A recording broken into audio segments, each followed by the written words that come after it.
Alright, so this is an extension of the previous problem, and so what we're going to be doing in this example is we're going to be finding the equation of these asymptotes. So we're still using the same equation, the same graph as the last example.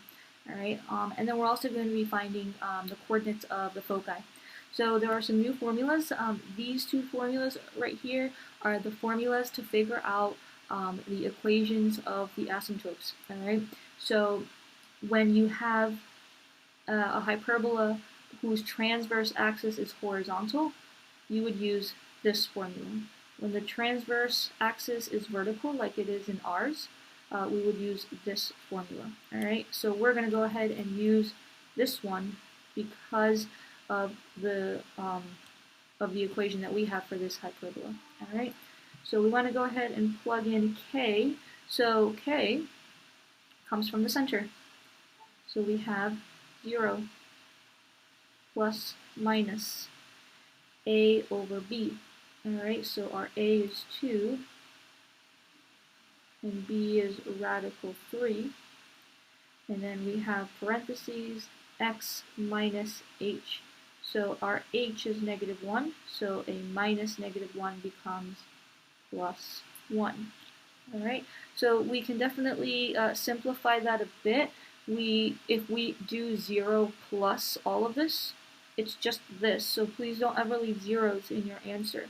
So this is y equals, and because there are two asymptotes, we're going to have two equations. So if you wanted to, you could notate this. You could make this like y sub 1. And the first one is going to be positive 2 radical 3 times x plus 1. And the second one, y sub 2, we're going to make negative 2 over radical 3 x plus 1.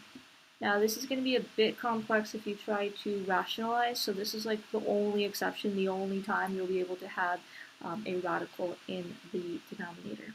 Alright, so those are the equations for the asymptotes, right, these diagonal lines.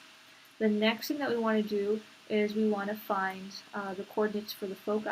Alright, so the foci is the distance c.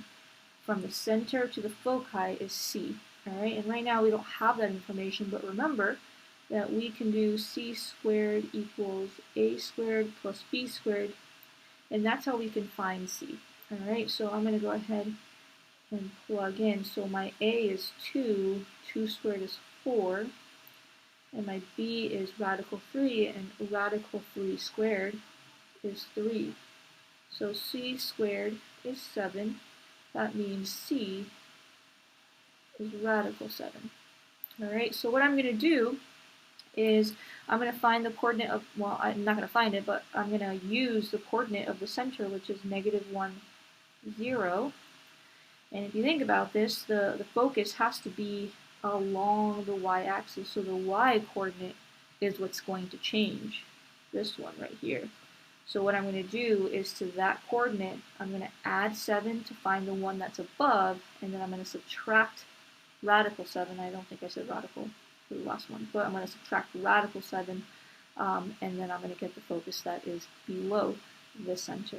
Alright, now if this were any other number, like let's say 2, you would end up having to write your answer as 2 plus radical 3 because you don't want to round, and 2 and radical 7 are not like terms, so you can't combine them. But because this is 0 plus radical 7, we end up getting just negative 1 radical 7.